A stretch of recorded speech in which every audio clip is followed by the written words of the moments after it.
When it comes to business, there is no better place to be seen than Google. The quickest and easiest way to get information on literally everything is through that search engine. So if you're a company or individual who wants to be noticed, navigating your way through that algorithm to the top of page one is a sure way to success. But what about when those special circumstances where Google pushes its algorithm to the side? Fiveblocks is here to break through those algorithms and get you back in business.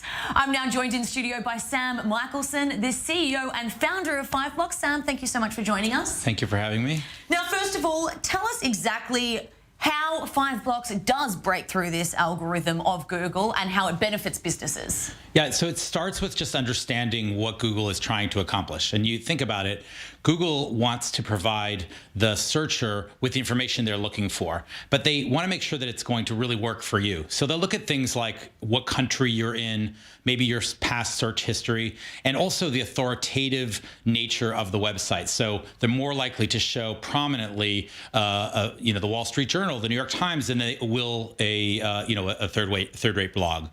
So that's kind of the start of it, is just understanding what they're trying to do. And what that indicates is you have to think about where the content that you want people to see, where are you going to put that content? How are you going to engage with the media, social media, blogs, because they all have a role to play.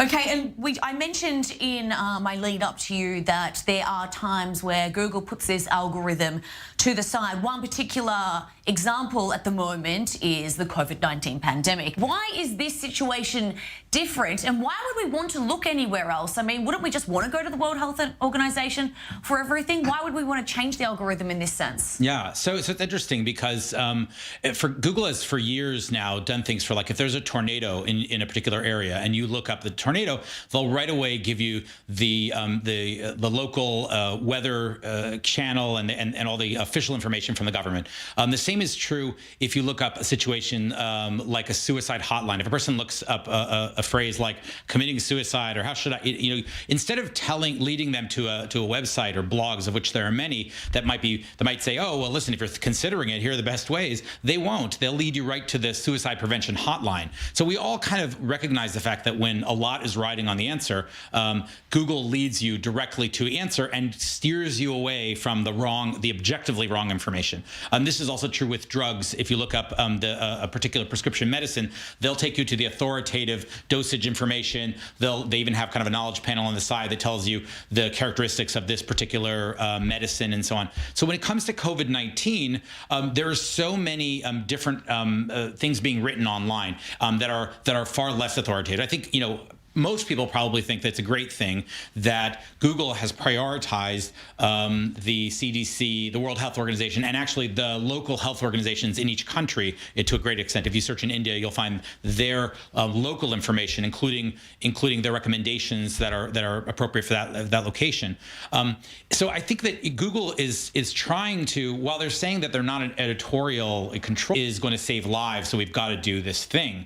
The problem, I think, comes along, and actually a more interesting application of that is if you look up COVID-19 vaccine. I just did it a minute ago here in Israel, but if you look up COVID-19 vaccine, and it doesn't matter if you look up the Moderna or the Pfizer or Johnson & Johnson or whichever one you look up, you will find that the results are largely positive and there's almost nothing negative about them. So Google has taken some sort of stance, something in their algorithm that they've applied to make sure that the anti-vaxxers don't get as much play, and I guess that's good if you agree with that point of view. Absolutely. So we just have 1 minute left, a really short question.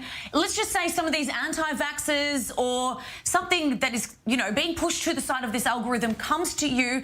How is Fiveblocks going to navigate working with these people? Right. So obviously we would only work with people that we think are the right people to work with. But assuming that we're working with someone whose point of view is being pushed aside and they have a legitimate reason to put it forward, we're going to advise them on the types of locations online where they can put this content. They're going to need to put it in front of sources that Google is not blocking. They're going to need to put it on sites that are optimized in all the right ways, and that it can be a challenge for brands and for executives trying to push their own ideas. But you really have to understand what the rules are of the road and then work according to those rules. Absolutely. Okay, Sam Michelson, CEO of Fiveblocks. Thank you so much for your time. Thank you for having me.